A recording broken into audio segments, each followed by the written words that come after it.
Unfortunate news on Jason Verrett. Another disastrous injury for him. Could this be the end of his career? Torn Achilles for Jason Verrett just as he was getting back from his torn ACL from a year ago. And we've got our keys to victory. What do the 49ers have to do to beat the Los Angeles Chargers in Week 10 Sunday night? That is coming up right now. You are Locked On 49ers, your daily San Francisco 49ers podcast. Part of the Locked On Podcast Network, your team every day.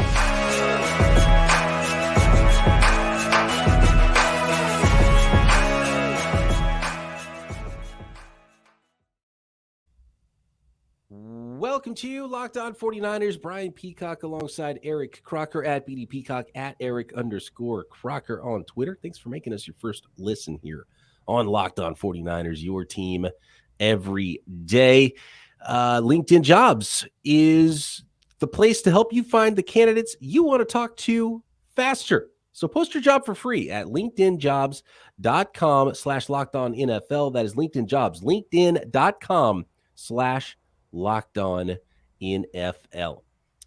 Bad news, Croc, and there was some rumors of it swirling this morning, and it was kind of something that I hoped was false information, right, until I saw it from certain sources out there, and it turned out to be the case with Jason Verrett and his torn Achilles. And now Jason Verrett has torn both Achilles. He's already torn both ACLs.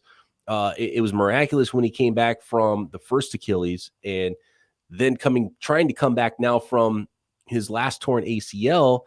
It was like, man, is he going to make it back again? That'd be really cool. And then a torn Achilles at practice Wednesday. And I got to believe it's the end of Jason Verrett's career. It's really sad. Just if he didn't have bad luck, he'd have no luck at all when it comes to injuries. Just an amazing run.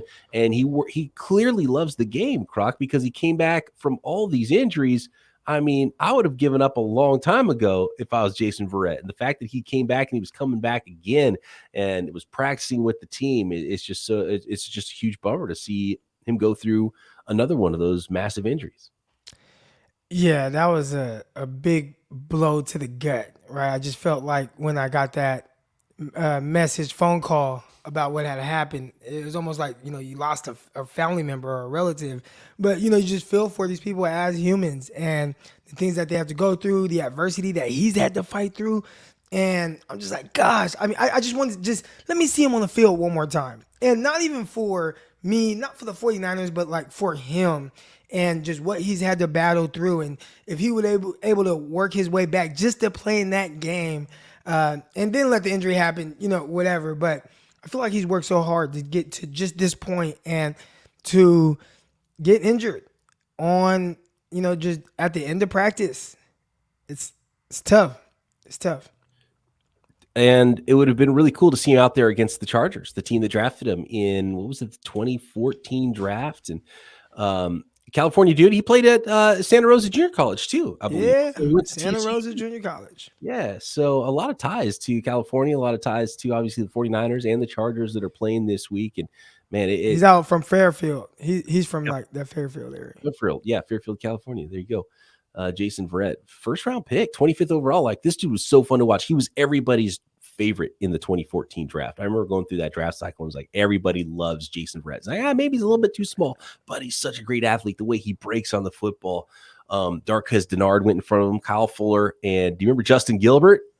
Yeah, went to the Browns. Yeah, he was like a really good return man, and you see what Justin Gilbert had physically, and he had all the size and speed, and was a dynamic athlete, and apparently, like, and I don't know the guy, but it seemed like he just didn't really care all that much to get any better and be a dude. And then Jason Verrett has all of the care in the world, works so hard to be the best player he can be, and then has this luck, and he doesn't get to fulfill what his career could have been, because he's such a good player. We saw it with the 49ers, even coming back from ACL and Achilles, and to see what kind of guy he was a Pro Bowl caliber player. It was pretty awesome to see. And I don't know if we really expected, and I think I said earlier this season, a couple of weeks ago, talking about the injuries and when the practice window was open for Jason Verrett, and I think Javon Kinlaw's, unfortunately in that same zone where it's like, man, these two guys, I have no idea what to expect. They might come back this year and be playing at a Pro Bowl level. They may never take a snap again for the 49ers. And unfortunately, right, Verrett, it's looking like that's going to be the case.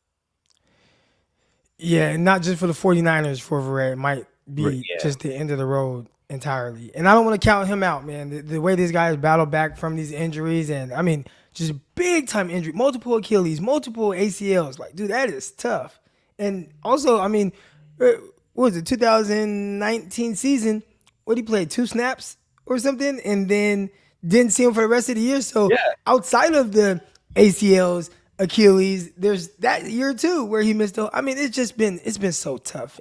Yeah, it was like, I know oh, his man. family too. I know his Oh, family. I know his too. cousins. Like, like we're cool. I played football with his cousin, and they're all really tight. They're all really tight. I feel bad for them too because they're all rooting for him. Yeah, no doubt. Were you? Did you ever play against him? Were you guys in JC at the same time when you were Modesto and he was at Santa Rosa? Mm-mm. No. Okay. But the corners I did play against for Santa Rosa, one did go off and play in the Arena League. The other one, he's coaching. He's a defensive back coach at Stony Brook. It's a Okay. Division I AA school. Yeah. So they still have some talent. There's There's an NFL player right now from Stony Brook. He was in the draft a couple years ago, but I don't remember who it is now. Might have been a DB actually. Yeah. But my guy, he's over there coaching DBs. Yeah, there you go. He's making good. Love it. You were talking about your real estate buddy too that you played football with. Like this is like going down a rabbit hole, but I love that story you were telling us off the air a couple days ago about like just the people you meet playing ball. Like you. I mean, how many people are on a football roster, especially a college roster, right? These rosters are huge. The people you meet and the paths you cross when you're coaching, dads, kids, it's crazy how extended that football family gets and the type of people from all walks of life that you meet. I feel like there's no state I go to, no city where there's someone trying to link up because we played together at some point. It's like, Croc, hey, I'm here. Hey, you want to come? Come on. Like, hey, you need a place to crash? You crash here. I mean, it's really a brotherhood. And a lot of people, they'll tell you when they stop playing ball, it's not really on field. For me, it is kind of on field just because I like looking cool on the field. But aside from, just the swag on the field, it's the brotherhood. It's being around those people. It's being in that locker room. It's those fun times you have. My rookie year in Arena Football League was the best time I've ever had in my entire life. Better than New York Jets time, better than Portland was awesome, but San Antonio my rookie year had a blast with all those guys with that team. I wish they would have had a camera following us around because it was so amazing. But, it's just those moments, it's those times that just made it so special playing. And again, Jason Verrett, I'm pretty sure part of the reason, obviously financially, taking care of your family, of course, but also not wanting to, lose that one thing that you've had in your life. Think about, for Jason Verrett, how long has he been playing football? Probably since he was 7, 8 years old, and this is probably the first time when, if he ends up having to just call it quits, but he's probably in his, early 30s now, maybe? Yeah, probably right around 30, I would guess. Yeah, right, same draft as Garoppolo. Garoppolo just turned 30, right? Yeah, so I think it's more so of like that part, just having that like fulfillment, and he doesn't get that, like that closure. And I felt like if he would have got through this season, he would have at the very least got that closure, and now he just won't get it. I feel bad for the kid.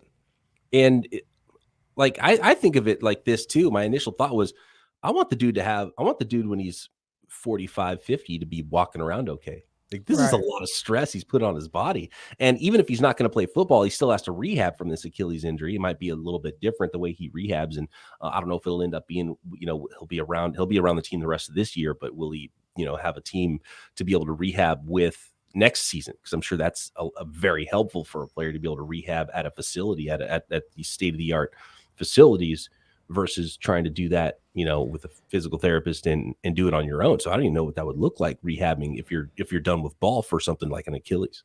Yeah, and that's not a fake thing for y'all that's listening. I mean, when I text you this morning, I said, hey, I just, I got the phone call of ruptured his Achilles, and you're like, man, I just want the guy to be able to walk. That was your concern. It wasn't about football. It wasn't about anything else. It wasn't, oh man, what the 49ers going to do at cornerback now? It was, you're like looking out for his future. Like you want him to be okay in the long run.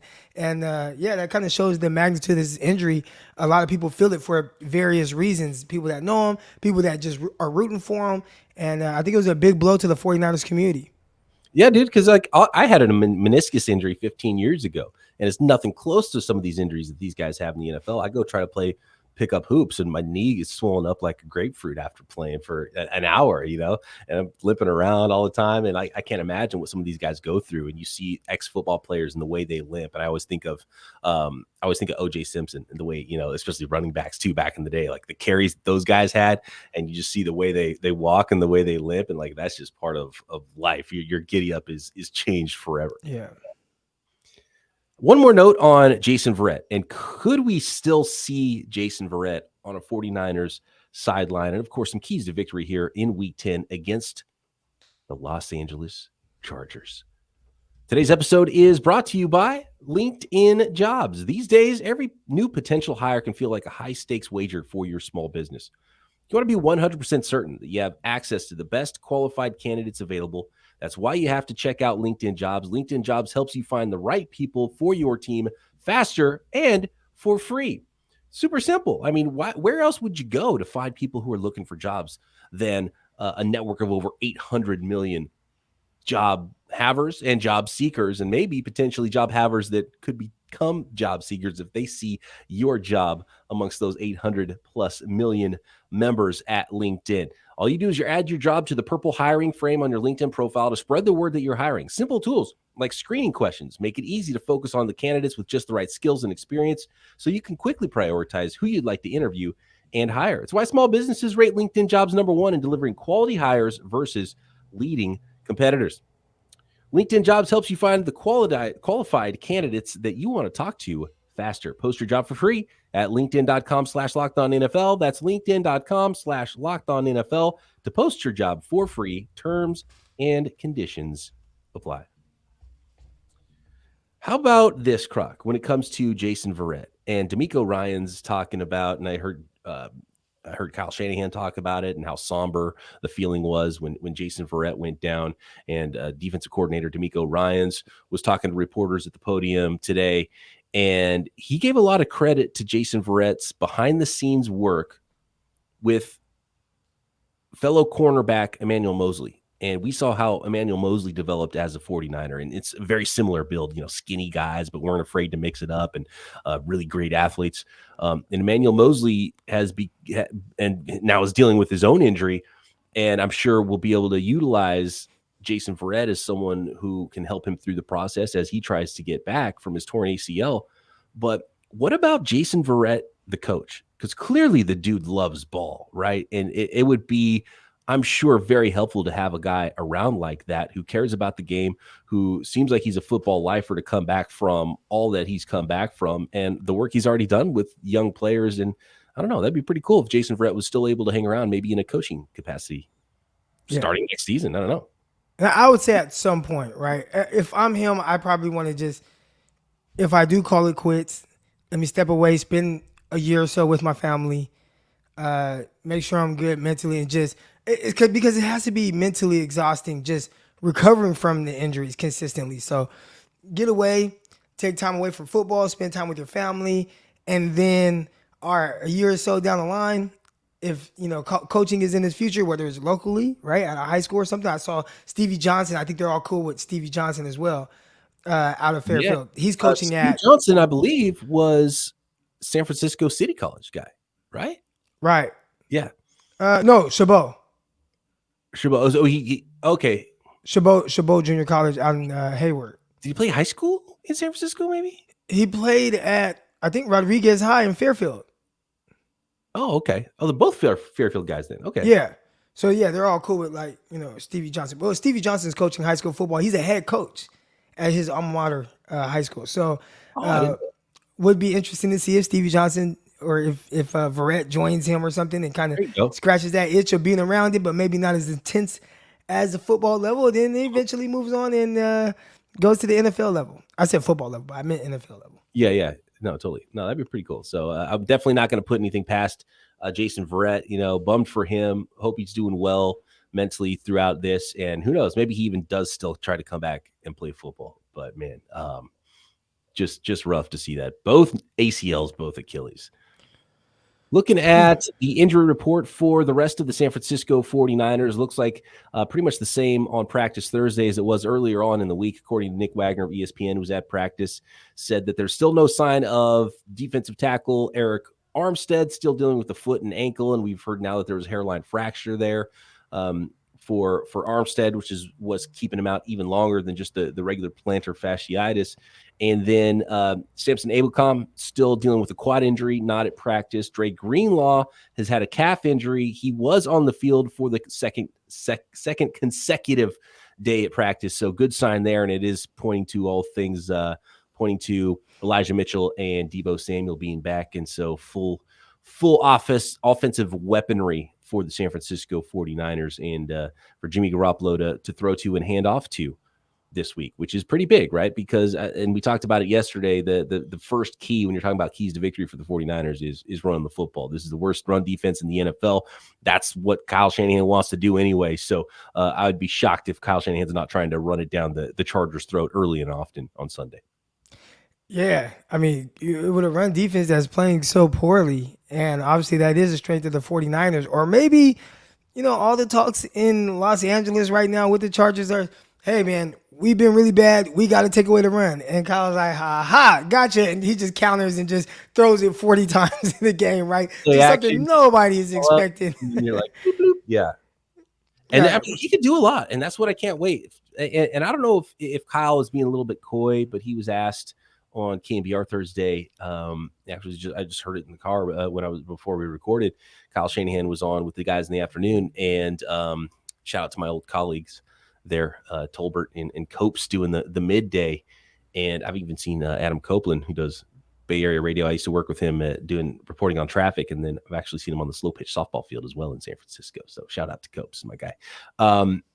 Kyle was like, it's not going to be too much different having Deebo and Christian McCaffrey back there. It just makes everybody a little bit better the way we do things. I'm like, nah, you're full blown, Kyle. There's going to be something funky in this game. He's got to do something.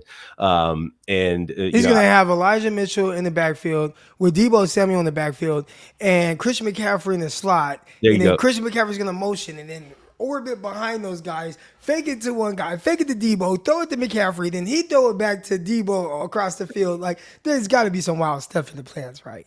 There's got to be something fun going on. So they should be able to run the ball. But look, and if the Chargers decide, look, we're going to take that away, we're going to sell out against the run, there should be a lot of other things, a lot of catch and run opportunities, a lot of one-on-ones on the outside, whoever's lining up at wide receiver, whether it's McCaffrey after a play fake or Deebo or Brandon Ayuk. So there should be a lot of opportunities for the 49ers on defense. Now, Khalil Mack is still there for the Los Angeles Chargers. They're out there without Bosa, and that was the big thing for the Chargers this year, to have both those dudes, and they're both really dynamic against both the run and the pass. So no Joey Bosa, but still got a stud out there with Khalil Mack, but the rest of the defensive line is not optimal right now for those Los Angeles Chargers. Keenan Allen still not practicing for the Chargers with the hamstring. I'd be surprised if he plays. Mike Williams, ankle, same story. They actually have some kicker problems. Dustin Hopkins has a hamstring. He wasn't practicing for the Chargers.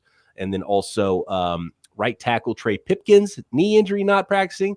And Jerry Tillery, defensive lineman, out with personal reasons there, not practicing. So I don't know what's going on with Jerry Tillery, the defensive tackle, but I know he's not been playing as well as a lot of Chargers fans like in the interior, which is part of the problem there for the Chargers anyway, the last couple of years. So very banged up are those Chargers. The 49ers need to be able to take advantage of that run defense. If the Chargers decide to sell out against the run, the 49ers should be able to go aerial as we've seen, and have a lot of different weapons and opportunity for Jimmy Garoppolo to get the ball out of his hands quickly. And I like the way Jimmy Garoppolo has been playing. So good vibes going into week 10, I think overall is the big thing.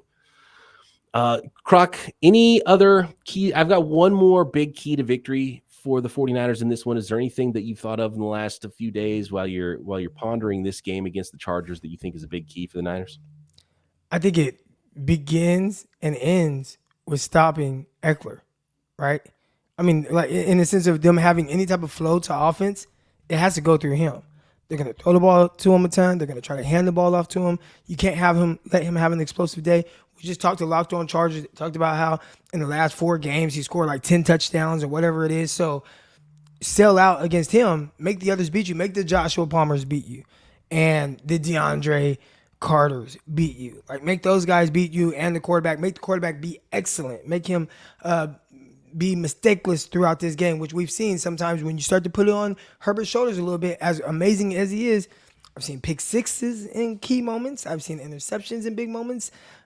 They've been prone. They tried to give the Atlanta Falcons a chance, right, where they fumbled the ball. It was Eckler fumbled the ball late in that game where it was just, hey, we're in field goal range. Let's just kick the field goal. Nope, fumble, balls on the ground. Falcon running the other way. And then the Falcon player just drops it. It's a big defensive lineman. But he just literally, there wasn't anybody there. It didn't even like hit off his leg. He's just running and just literally dropped the ball. And so they tried to kind of give him away. But anyways, it seems like a team that is prone to potentially give the ball up. And you have to be an opportunistic 49ers team and take advantage of that. Yeah, how about winning the turnover battle? That's always a big one there. You actually made me think of another key to victory. So I've got a couple more keys to victory, Croc, in this one. Week 10 against the Los Angeles Chargers. Sunday night football, another primetime game for the San Francisco 49ers at Levi's Stadium. That is next. I do want to thank everybody once again for making Locked On 49ers your first listen today. For your second listen today, check out Locked On Sports Today. From the games that matter the most to the biggest stories in sports, go beyond the scoreboard and behind the scenes with local experts and insights only Locked On can provide. Locked On Sports Today, available on this app, YouTube, and wherever you get your podcasts.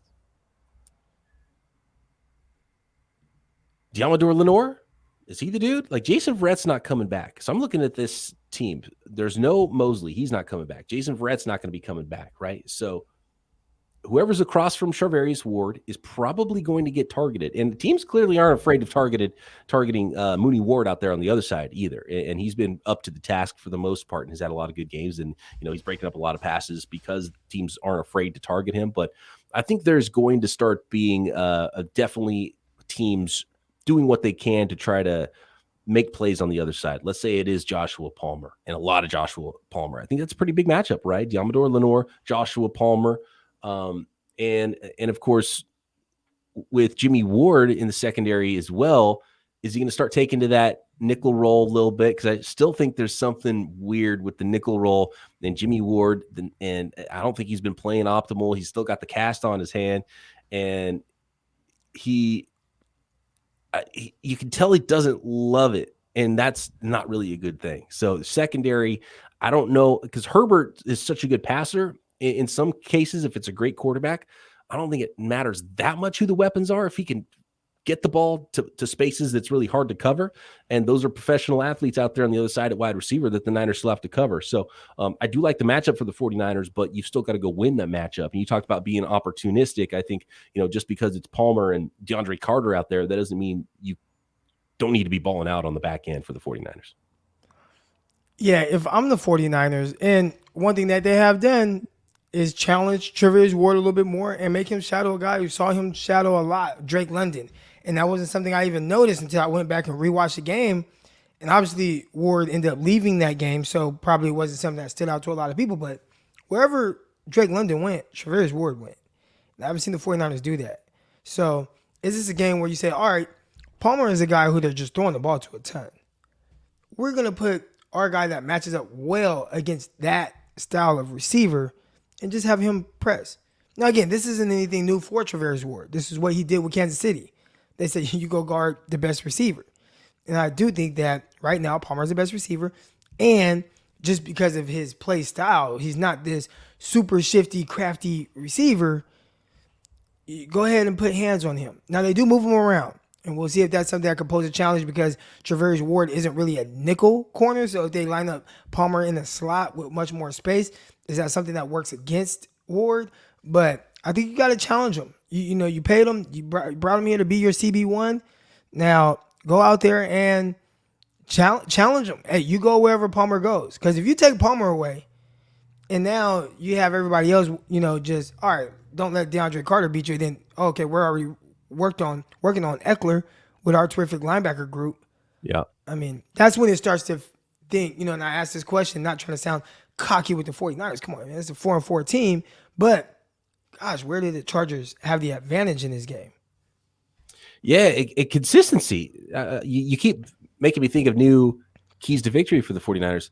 Be consistent. This team's so up and down. They've lost to teams they shouldn't have lost to. Like the Chargers, even with all their injuries, still a better team than the Bears were in week 1. They're a better team than what we've seen from the Denver Broncos. The 49ers lost 11-10 to. Some pathetic games the 49ers have played. They just beat the Falcons. I mean, right. Yeah, they just beat the Falcons. The Falcons beat the 49ers. And the 49ers to be that team, because everyone loves the 49ers right now coming off a bye. And I'm actually surprised, like universally, you turn on any network that's talking about football, everyone's like, hey, my pick is the 49ers. Like they're saying something. But you change the channel, the other guys are saying the same thing. Hey, 49ers, they're gonna be that team in the NFC. They're my team. I love the way the 49ers still 4-4. Lost too many games that they shouldn't have lost this year. So we got to see some consistency from the 49ers in the second half if they're going to go get that thing like everyone's talking about they should. And you and I have been talking about it, and I believe they should. So let's go see it. Okay, and now I'm just going to challenge you to take it a little bit further, but consistency where?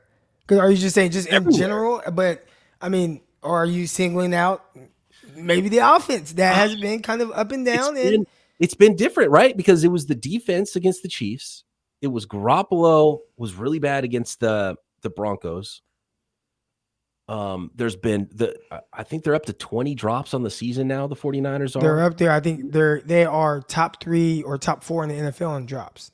So missed opportunities. It's kind of a different thing in all of their losses. So, which is good and bad news, right? It's bad news because there's so many different places that have dropped the ball, no pun intended, this season for the 49ers, but that means not just one thing that they can't fix because everyone's also played well in other games too. So consistency across the board. Got to see it. Mike McGlinchey can't just get beat by Khalil Mack, right? That's a scary matchup for the 49ers in this game. Jimmy Garoppolo needs some time to get the ball out to those playmakers on offense, which is why I think the 49ers are going to probably try to run the ball as much as possible because they just don't want to mess with that. And how about this? The 49ers, going back to the solid defense too, and we've seen it a little bit this year, the 49ers do sometimes have trouble with athletic quarterbacks, mobile quarterbacks. And Justin Herbert is that. He's big and mobile, can buy time and make throws that other guys can't. That does worry me a little bit in this matchup. So you've got to be able to get home against Justin Herbert. Don't give him time. Don't let him get outside of contain and then, let one of their receivers, just run free for 6 seconds until he finally gets open, and then Herbert can make a big throw. So containing Justin Herbert, an athletic quarterback that can beat you with his legs, it's underrated part of his game, but and definitely with his arm. He's got one of the best arms in the league. That's a huge key to victory for the 49ers, because that's what's going to win this game for the Chargers, is because Justin Herbert can do special things, and he's allowed to do those things and beat the Niners. Yeah, well, one thing that I guess can kind of work in the 49ers advantage with playing against a guy like Justin Herbert is he will hold on to the ball. And what has kind of really hurt the 49ers, a lot of quick game, a lot of getting the ball out their hands right now. We talked about Marcus Mariota and how efficient he was against the 49ers through one incomplete pass. But he wasn't just hitting the 49ers over the head down the field. There was that one crosser early on. But aside from that, it was just a lot of short stuff and setting up short yardage situations. Will that be the Chargers' game plan? That is going to be something to see, where they're like, oh, we've been watching the 49ers defense, and, hey, maybe they do struggle with the quick game, so that's where we can attack them. But if they don't, and you have a quarterback that is looking for the big play, so he's holding on to the ball just a little bit longer, well, that is when a guy like Nick Bosa can really, get back there. Yeah, absolutely. Right? Not the opposite of the Chiefs, right? The Chiefs, they got the ball out quick. They're doing end arounds. They're doing fly sweeps. They're doing shovel passes. They're doing all these things that's, where do I go? And then all of a sudden they do drop back and throw the ball, but you're just all over the place. So I don't expect you see that level of offense from the Chargers. That just has not been them this year. But yeah, that misdirection stuff really got the 49ers bad against Kansas City. And I was wondering, it was like, man, it's probably a blueprint right there. If you're a team coming in, you got to at least try some of those things against the Niners and see if that's a good way to beat them and sort of nullify someone like Nick Bosa. So he's got to be thinking, he's got to be more staying at home rather than attacking. And I know Chris Kasurik, they love on that defensive line for the 49ers to attack. And if you get them in sort of on their heels a little bit. I think that definitely plays into an opposing offense's favor. Well, that's something that, I mean, we go back to the first time that the Kansas City Chiefs played this regime, and the Kansas City Chiefs scored 35 points in the first half. Remember that? And it was very similar. I mean, they just had the 49ers head spinning. I was, oh my goodness. That was the, oh crap. Jimmy Garoppolo. Mahomes is amazing, right? Well, that was but early 2018, and Jimmy G tore his ACL on the sideline. Yeah.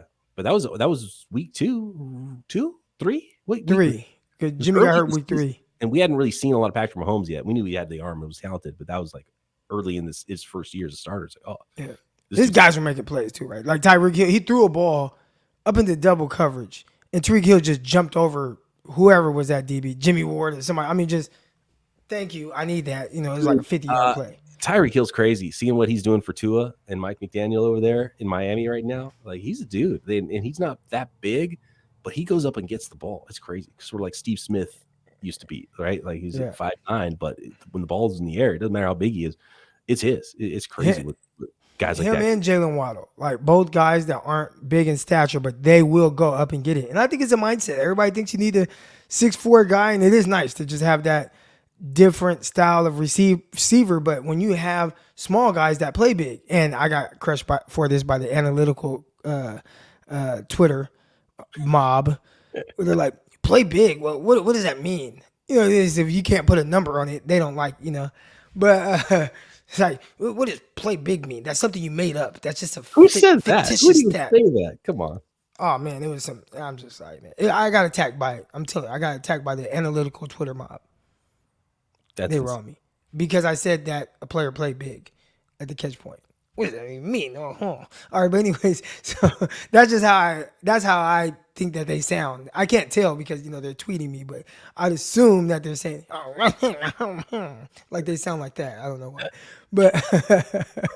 but those two guys, Tyreek Hill and Jalen Waddle, they play big, man. Those guys will bounce up and play above the rim and not have any regard for their body.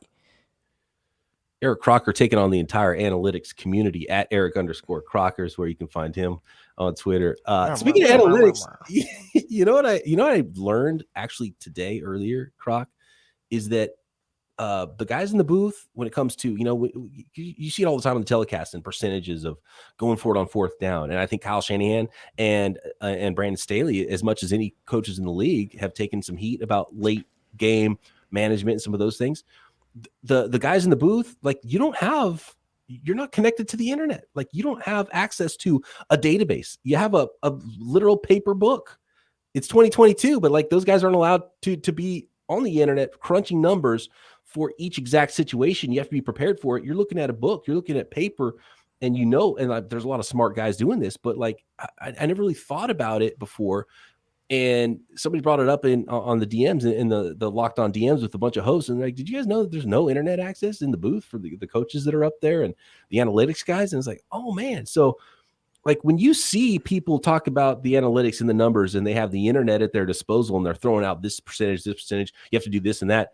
You don't have that. The coaches don't have that access during games. They have to have all of their stuff prepared, and you have however many seconds there are in the play clock to figure something out. And you got a guy that's going through the analytics in the booth, or someone else that's, you know, watching the game, and you got the coach on the sideline, you're relaying stuff. So that's why, if it looks like some of these coaches are terrible at some of these situations, I mean, there's a good reason why. So maybe we should kind of calm down on some of these things when it comes to the analytics, late game decision making. I think it's probably a lot more difficult than we realize when we're playing Madden. We're like, well, you got to take a time out here. What are you doing, man?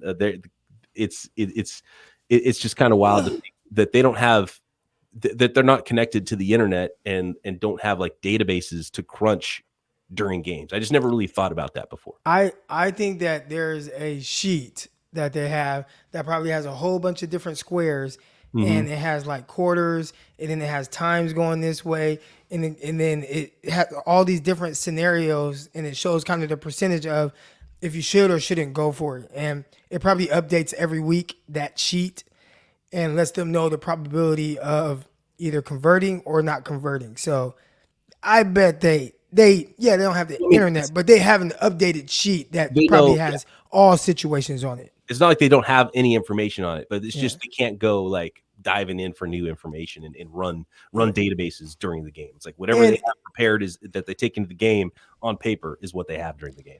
Right. And like let's say you're a special teams coach.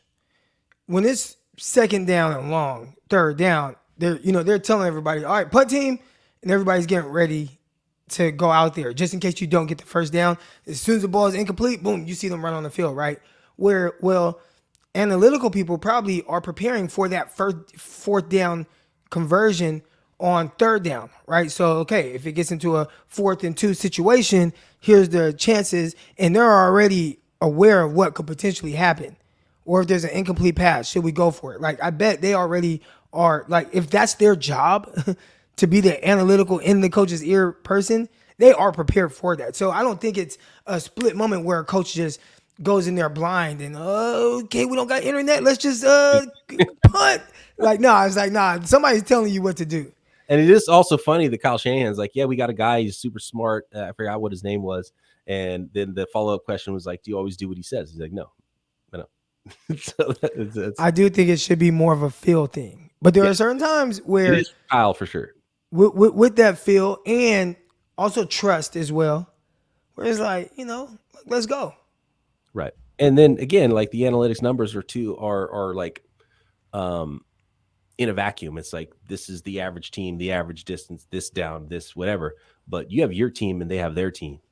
And right. So there's a lot that would change those numbers, especially if it's like 50.5% versus 49.5%. Like that 0.5% could get changed real quick depending on who's on what side of the ball. Well, how much can it change if your quarterback on 4th and 3 is Jalen Hurts as opposed to Andy Dalton, right? Mm-hmm. Or if your running back is Austin Eckler as opposed to Derrick Henry in a 4th and 1 situation. Like, how much does that skew the numbers depending on, or it's just like, we're just going to smash everybody together and just, here you go. Yeah. And if you believe your defense can hold the team, or if your defense is Swiss cheese too, after you don't or do make this conversion. So there's a lot of things that go into it outside of the vacuum with some of those decisions. I hear both sides to that one though. Like I hear, oh man, they just know their defense isn't good, so they're going to go for it. But then also it's like, well, if my defense is good, then I am more prone to go for it because then I know that they can save me. Yeah. That's true. Yeah. So that argument, I never truly understand. They're like, well, do you know how bad the defense was? They had to go for it. And I'm like, well, if I think my defense is bad, I mean, I don't know. Like, so when do you go for it? Croc, we got to get out of here. We saved your prediction for today's episode. What do you got? Niners, Chargers, Sunday Night Football. 27-20, San Francisco 49ers. Boom. There you go. 49ers by a touchdown. Thanks, everybody, for making Locked On 49ers your first listen. Make sure you check out Locked On Sports Today. Make sure you check out the Peacock and Williamson NFL show. Croc doing Locked On NFL Draft daily right here on the Locked On Podcast Network. And Croc and I will be back with you after the football game to break it all down. Locked On 49ers.